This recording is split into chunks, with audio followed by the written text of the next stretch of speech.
Good morning, Hardin County. We are here with Captain Rob Reynolds.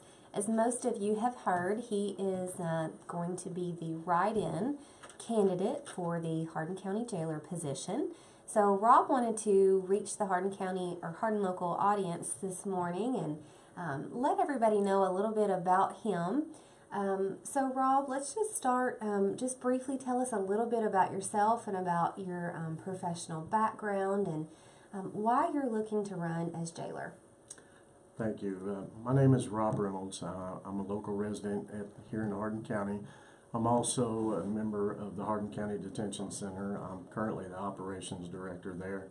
I've been there for 18 years. I've risen through the ranks to my current position. I've worked various positions in the facility, such as training director, shift supervisor, up into my current position, which is director of operations. I've had the opportunity to work with a number of great staff at the detention center. I'm a local resident. I live here in Elizabethtown. I'm married to my wife, Jeannie, of 14 years. I have 3 children. Caleb, age 20, Brooklyn, who is 6, and Autumn, who's 15. Okay. So we decided to run for this is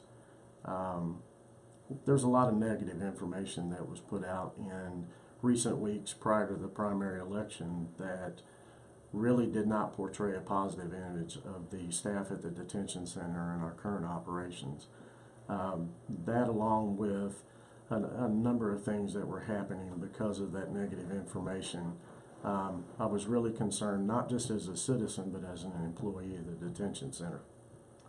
A close personal friend of mine had reached out to me several days after the election and had posed this question to me if I'd be willing to consider a write-in candidacy. And once we did a little bit of research and discovered that it could potentially happen, I sat down with my boss, my family, and my pastor, and we actually discussed things very thoroughly, and I made a decision to go ahead and file for candidacy.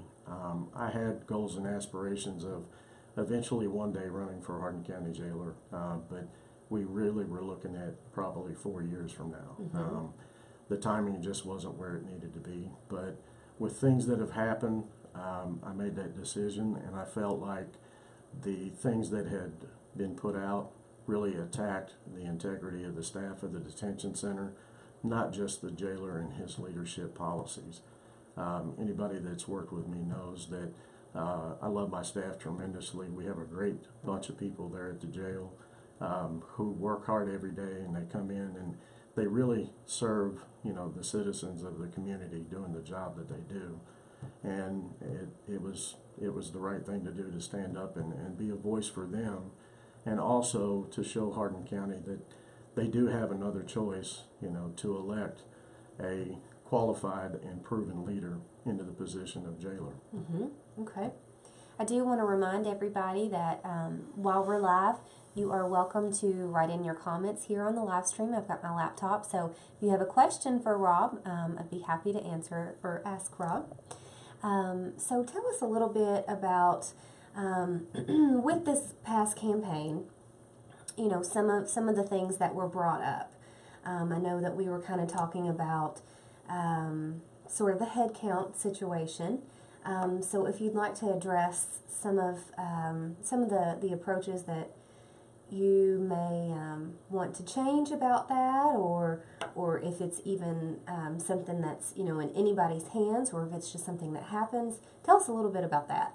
Right. I'll elaborate on just a couple of issues that my opponent talked about in his campaign, and most of them are directly tied to security. I know, in having been out and talked to people in the community, and as well as leaders in the community, there has been concern about security as is related to escapes and the work release programs. But also there was some conversation about issues tied directly to internal security procedures on how we count for inmates, which is referred to as head counts. Okay. My opponent had actually put into the local news enterprise, part of his platform that he wanted to reach out is that he would like to go back to using and I believe the words were tried and true paper head counts, and that they were a more effective means of tracking inmates and their behavior and their actions within the facility. And I'll tell you, I've been in this profession for 18 years now, and one thing with corrections or jails or law enforcement in general is you have to continually be able to evolve with technology and what's best for the facility and for public safety. And paper head counts are a thing that are obsolete and they're in the past. And I tell you why, because there's no quantified check and balance to it that actually protects you when it comes to litigation. And I'll give you an example. If an inmate were to, commit suicide, that would be one of the things that they would ask for is, making sure that the security staff were doing their patrols the way that they were supposed to, pursuant to jail standards, or actually looking at some of the different things that related to that particular inmate. They aren't quantifiable, so they're not easily defended when they're in court. It really comes down to the officer's integrity. And if an officer has had problems in the past where he may have developed, late in his career, had to attend some advanced training, new employees often make mistakes, that could potentially harm not just the officer's career, but it could significantly increase the vicarious liability that the facility has to answer for. And I'll tell you the security procedure that our staff currently uses. We have a computer system that the inmates actually, the staff actually carry with them. Inmates all wear an identification bracelet that has a barcode on it. Any function that we perform within the facility, if I were to take them to court, sick call, recreation, there's a code for that. And the officer would scan that particular code and then scan that inmate's armband. And at the end of the day, that is uploaded into a database, and that loads directly into the inmate's record for the facility. In the event, what we discussed about something with an inmate, we have the ability to print those reports out for investigative teams that come in, and to show that the staff are doing the things that they're supposed to do in accordance with Kentucky jail standards and also Kentucky state law. Okay. We also get a number of complaints from the community and through Department of Corrections where the inmates will make claims that they've not been medicated or allowed to go to recreation, or they've not been provided the opportunity to go to court. And that really becomes a verification process for us where we can print those reports out, and it just really covers the facility. Okay. And so paper head counts are easily manipulated. The handheld computer is not, it can't be hacked into by the staff. The IT directors there, the technology is just not, passable like that. And so that really becomes a great security tool for the facility, in that we track not only what the staff are doing, and we can use those in our staffing and analysis that we do, but we can also show, investigative agencies and, agencies that come in and inspect us to ensure that we're doing what we're supposed to do. Those are a vital tool for us when we conduct analysis within the facility. Anytime we implement new programming or new ideas or thoughts for the inmates to help, control behavior, or with the housing numbers that we've experienced, we will utilize those and really try to determine what's best in the facility for us to put that particular function. We have a number of church services that come inside the facility that they grow exponentially every year, that we have more congregations coming out and wanting to minister with the inmates.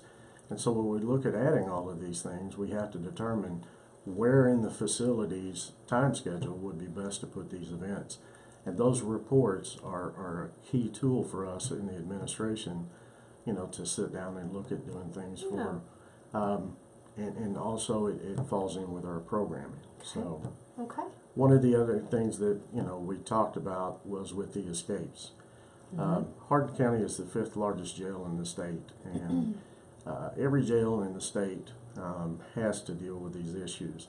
And I will quote former Department of Corrections Commissioner Rodney Ballard, when he was the Lexington Metro Corrections Commissioner. We're all in the same business together. We all do the same things and we all have the same problems, some on a larger scale than others. There's not a jail in this state that hasn't had to deal with escape issues. Those are not things that you can totally control. Any candidate, though, or a person that can tell you can 100% stop escapes or escape attempts is just don't have their facts straight. It's just not possible. It's when they're on work release a lot of times, right? And over the last 8 years, there have been 13 documented incidents that could qualify as escape pursuant to Kentucky law. 8 of those have come directly from the work release program, where the person that actually escaped was out on a work detail that was not in staff, jail staff's direct supervision.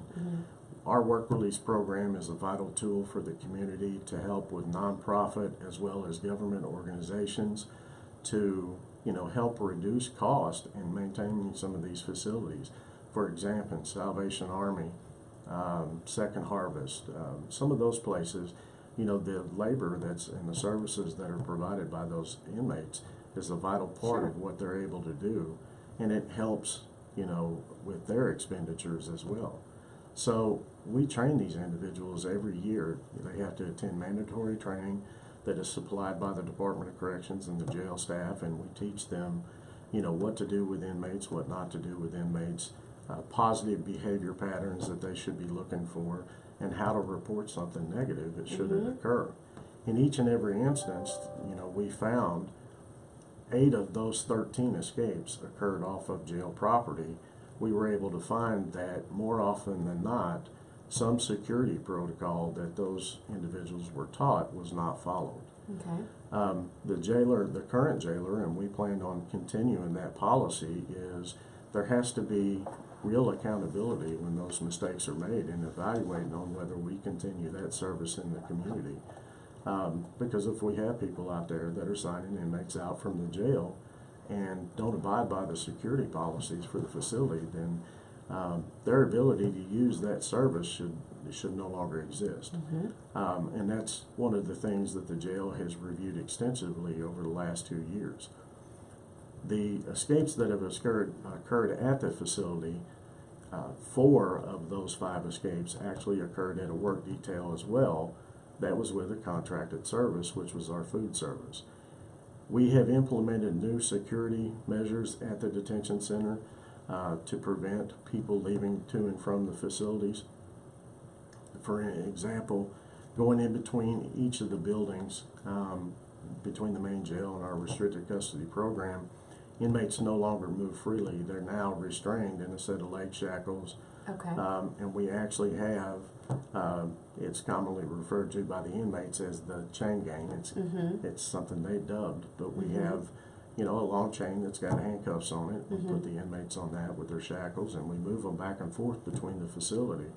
And that will reduce, the opportunities that they have to try to make an escape attempt. Okay. Our staff are highly trained at the facility on, the supervision and security aspects on dealing with inmates, and they've done a tremendous job in the amount of inmates that they move throughout the facility. And that's the thing that hasn't been put out to the public, is when are 13 escapes acceptable? No. There's any time that an inmate leaves custody, that has to be responsibly addressed. But when you look at what the staff actually do on a daily basis, we make inmate movements. If you really were to count it up, we move over 1,500 inmates a day, and sometimes multiple times throughout the day, not just between buildings, but also within the institution with, little or no incident. And those are things that the public doesn't see, and that's what I referred to earlier when these jail staff provide a vital service to the community and public safety, is that they deal with these prisoners on a daily basis, and they do so very professionally and very competently. So we would like to continue a lot of the security protocols that we have at the jail. Now, I do have my own ideas that I would like to improve some things at the facility. There are some opportunities on site at the jail to provide for some additional fencing opportunities. by increasing the number of staff that we have at the detention center. Those are just a couple of the things that we are going to look at being able to do. Ultimately, it all boils down to, to dollars and cents, and Sure. being able to responsibly make decisions to come up with the revenue to be able to Right. provide for those additional security measures. I know the budget is a hot topic. I mean, a lot of taxpayers want to know, is there a better solution to any issues with the budget? And I know fiscal court. I mean, I've heard from them that that's a problem that they're always trying to solve or to make better. Is how much it costs to run the jail. So did you have any ideas that you wanted to talk about? Just briefly, kind of just talk about any solutions that you might have? Absolutely. And when you look at dollars and cents within the facility and how to be fiscally responsible and manage the money that that is in the detention center's budget, currently, the last couple of budget cycles that have happened with the detention center, fiscal court has had to put in excess of $3 million into the jail's budget to be able to provide for the operating costs of the facility. And so when you look at making changes to reduce the amount of tax dollars that are taken out of the general fund and given to the jail, it's not just one solution that really is going to make an impact. You're going to have to look at a broad array of solutions. There needs to be a staffing analysis conducted at the facility to really determine, with the significant increase of the number of inmates we are housing, along with the current design of our facility, what would be best on staffing numbers. Those staffing analyses that we can conduct in-house to really determine peak periods of the day, to put events in, but having the Department of Corrections or other governing bodies at the federal level be able to come in and evaluate our current staffing levels to be able to provide us with some, clear goals of where we really should be for the number of inmates that we're housing. Unfortunately, the jailer cannot control how many people are currently in the jail. Of course. With the problems that are in society today, the number of inmates that are coming back into custody has risen exponentially over the last several years. We're up 36% over the last 3 years, and we're currently on track from last year to this year to be up 14%. Our headcount numbers, overall at the facility have grown to, on average, we're about 780 on a daily average. Our facility is currently only built with beds for 648 inmates. So that you can see that would really provide for a significant issue daily that we have to manage, our housing resources. By looking at where in the facility that we can make changes with infrastructure, by adding additional space for our drug treatment programs with properties that are on site, by working responsibly with fiscal court to develop real solutions to figure out how to responsibly pay for a building that provides for alternative sources of revenue that would come into the jail is just one aspect. Being able to sit down at the table with the county attorney and Commonwealth's attorney to look at responsible use of alternative sentencing programs for those personnel that are in the jail that are nonviolent and really don't present a risk to the public, to help manage some of the costs. It's not just a housing cost for the jail. Ultimately, most of the overcrowding that we have at the facility are what we call pretrial detainees. These are inmates that have not been sentenced to serve time with the Department of Corrections, where we are paid a per diem rate per day to house that inmate. It's actually, those are the inmates that are costing the county, taxpayer dollars. Gotcha. Okay. So being able to responsibly look at where we can make changes, not just with alternative sentencing or infrastructure, but also our staffing, are all positive things that we can do to try to manage what we have. Two biggest things to really make a reduction or an impact on the numbers that we're housing in Hardin County is one of the main programs with our platform to talk about is outreach programs and programming for the inmates at the facility. Looking at those additional revenue sources that we talked about, as well as community involvement, being able to come in and sit down with inmates and provide meaningful programs that give them a better opportunity for success when they're out in the community. And I'll give you an example. I've talked with a number of people out in the community while campaigning, is that we have a lot of pastors and a lot of people out of congregation that want to donate their time to come in and help inmates. And that's where we have to be able to look at what really can we bring in here that has the most impact on keeping people out of custody. I recently had the honor of being the master of ceremonies for our first graduation ceremony that was recorded for Hardin County Educational TV for two young ladies that had graduated from their GED program and obtained their GED. One of the young ladies in that program I've worked with extensively through our disciplinary process, because when she came in, she had a bad drug problem and just really had a negative history for about a year period, and had a lot of disciplinary issues when she first got in.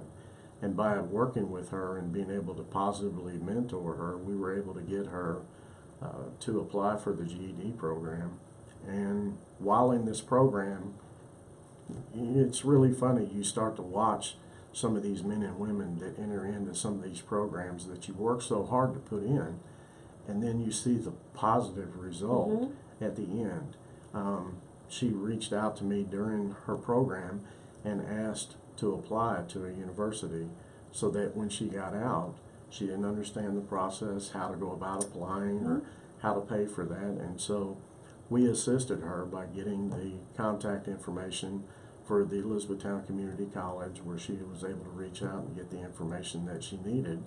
And then also through her support program, making amends for some of her behavior. She's actually strengthened that for when she gets out, so that they're going to help her get through the financial aspects of going to school. Wow. And she talked about that during her graduation ceremony. The educational programs is just a very small part. And I'll use the females that come into custody, for example. Most of the young ladies that come into our facility, 95% of them are on a drug-related charge. They have very low self-esteem of themselves. Most of them have come in from very poor backgrounds, victims of domestic violence or victims of emotional or physical or sexual abuse that they've not had the right treatment for, or been able to talk or discuss with anybody.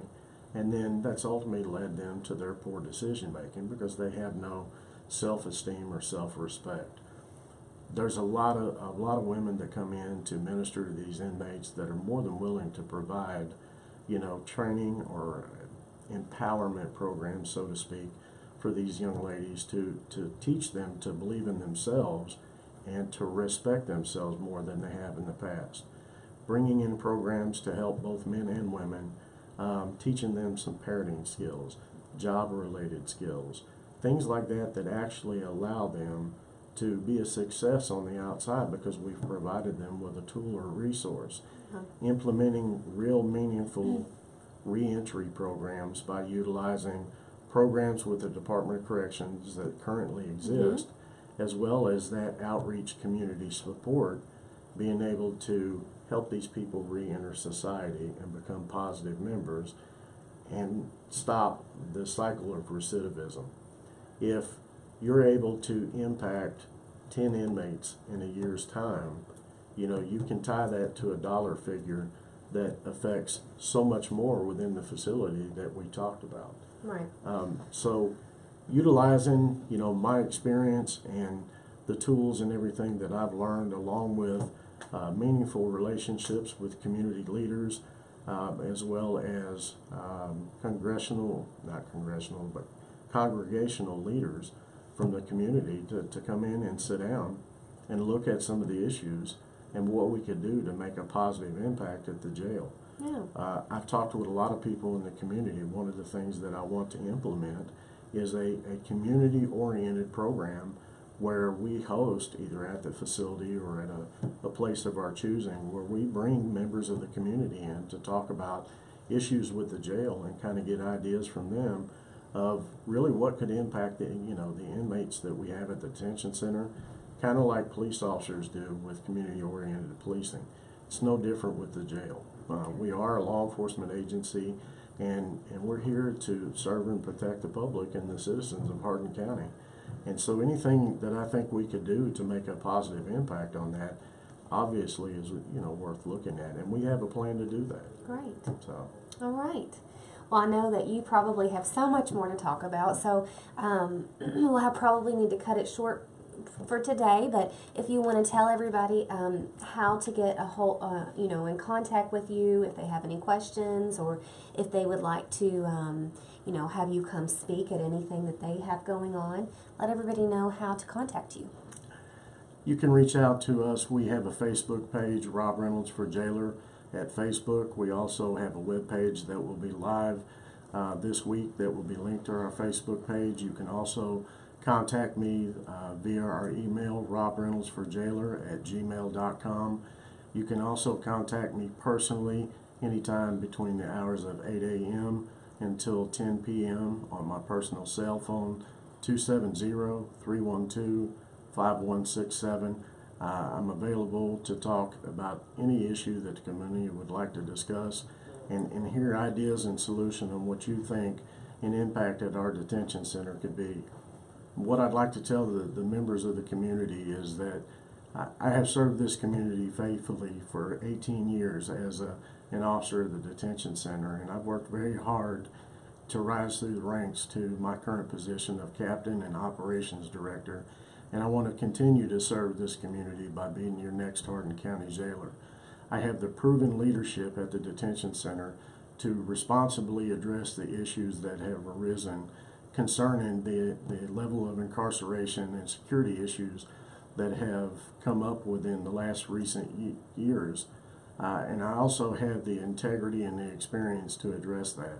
I have established relationships throughout the local community with leaders and with the citizens, as well as members of the Department of Corrections and our governing bodies that come in to inspect our facility to make sure that we stay in compliance. I feel like I'm a better candidate than my opponent to step in this position and lead the jail into the next era of what the detention center is going to provide for the citizens of the community. And I'm open to talk with anybody about the concerns that they may have. I love this community. I love this department that I've worked for so long, and anything that I can do to continue that legacy, I'm going to do. So it has been tremendous being here to talk with you today. I appreciate the opportunity, inviting me here today and talking. I'm glad that you came. Anytime we get a chance to, talk about the community or things that we want to do with our detention center. I know we're both short on time, but I could sit here and talk all day about the jail. My passion for it, anybody that knows me knows that it's something that I truly believe in. I'm a public service, community, oriented person, and this is what I've done to give back to the community, is that I've been there at the detention center for as long as I have, doing what I love to do. And it can't be an easy job by any means. So. It's not an easy job, but as anything you do, what you put into it, you'll get out of it, and I don't take it personally. And I go to work every day with a positive attitude, knowing that I make an impact with somebody or something that ultimately preserves public safety for the community and safety for my family, which anybody that knows me knows that my family is first and foremost in my life, along with my faith. Thank you. Well, thank you for coming by. If anybody has any questions, of course, they can still comment on this live stream, and Captain Reynolds will get back with you as soon as he can. Thanks, Hardin County. Bye-bye.